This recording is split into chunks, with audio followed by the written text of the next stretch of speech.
सच सुनना सभी को पसंद होता है, पर शायद सच बोलने वाला किसी को पसंद नहीं होता है। हर कोई इंसान आजकल सच सुनना चाहता है, चाहे वो किसी भी प्रकार की बात हो, चाहे अपने रिश्ते की बात हो या कोई अन्य किसी के बारे में कोई जानकारी हो। हर कोई उम्मीद करता है कि हमको सच पता चले। लेकिन आज जो टाइम चल रहा है, या अगर हम अपने देश की बात करें, जम्मू कश्मीर की बात करें, तो आज कल का जो सिनेरियो है वो ये चल रहा है कि अगर आप सच बोलते हैं तो इट मीन्स आप सरकार के अगेंस्ट हो, या किसी भी प्रकार का सच हो, सच बोल रहे हो, आप हिम्मत रखते हो सच बोलने की, तो कभी भी आपके ऊपर किसी भी प्रकार का पंजा जो है वो बज सकता है। आज का मामला जम्मू में है। एक पत्रकार का घर जो है वो गिराया गया, उसके साथ और भी वहाँ पे घर जो थे डैमेज हुए हैं, उनको गिराया गया है। डैमेज नहीं कहेंगे, बट गिराया गया उनको। बट अब बात ये मुद्दा इसलिए भी ज़्यादा गरमाया है कि इससे पहले भी जो है बहुत सारे नोटिस जो है वो गवर्नमेंट की तरफ से, हाई कोर्ट की तरफ से इवन दिए गए हैं, लेकिन कोई भी कार्रवाई जो है उसके ऊपर नहीं होती है। क्योंकि कार्रवाई इसलिए नहीं होती कि वो उन लोगों के घरों के खिलाफ कार्रवाई करने को कहा गया जो पॉलिटिकली स्ट्रांग हैं, जिनका पॉलिटिकली बेस जो है, चाहे वो सेंटर एस्टेब्लिश्ड पार्टी जो है, उनसे लिंक्ड उनके अच्छे खासे हैं वो लोग हो, या फिर कोई दूसरे।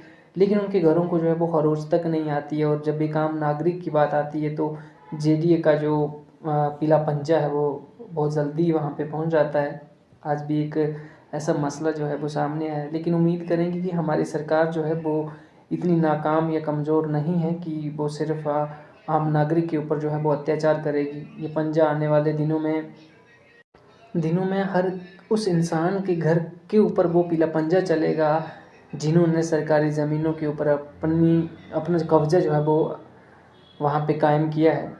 अगर सरकारी लैंड है, उस पे अगर किसी का कब्जा है, उसको हटाना जो है वो सरकार की जिम्मेदारी है, उत्तरदायित्व है, और ऐसा होना भी चाहिए, उसको हटाना चाहिए। बट जब बात सिर्फ आम नागरिक की आती है, तभी ही क्यों जो गवर्नमेंट ऑफिशियल्स हैं वो अपनी नींद से जागते हैं, उनके हाथ पैर चलना शुरू कर देते हैं। वहीं अगर किसी पॉलिटिकल लीडर या किसी ऐसे व्यक्ति जिसका पॉलिटिकली बेस हो या पॉलिटिकली लिंक्ड जो है वो बहुत ज़्यादा होते हैं, तो उसके ऊपर उनकी कार्रवाई जो है वो नहीं चलती है। क्योंकि ये बात इसलिए भी ज़्यादा चर्चा में हो रही है कि आजकल सच बोलना शायद गुनाह के बराबर जो है वो समझा जा रहा है। जो सच बोलेगा उसको सज़ा मिलेगी, और जो झूठ बोलेगा उसको इनाम मिलेगा। ऐसा ही जो सिस्टम है वो चलता आ रहा है। और सच बोलने की हिम्मत तो हर कोई रखता है, बट सच बोलने से पहले हर कोई डरता है कि कहीं हम भी उस रडार में ना आ जाएं कि जहाँ पर जो हाल बाकी सच बोलने वालों का हो रहा है, कि कहीं हम भी उसी ही शिकंजे में ना फंस जाएं। तो ये डेमोक्रेसी में, एक डेमोक्रेटिक कंट्री में डेमोक्रेसी का जो है वो सीधे तौर पर अगर देखा जाए तो डेमोक्रेसी के ऊपर भी जो है वो खतरा है। उसका गला घोटा जा रहा है, और इस प्रकार की घटनाएं अगर ना ही हो तो बेहतर होता है।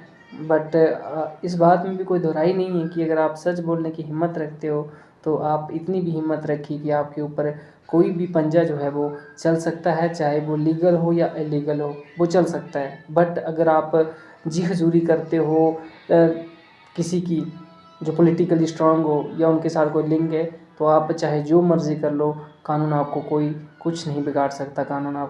कानून सिर्फ गरीबों के लिए है।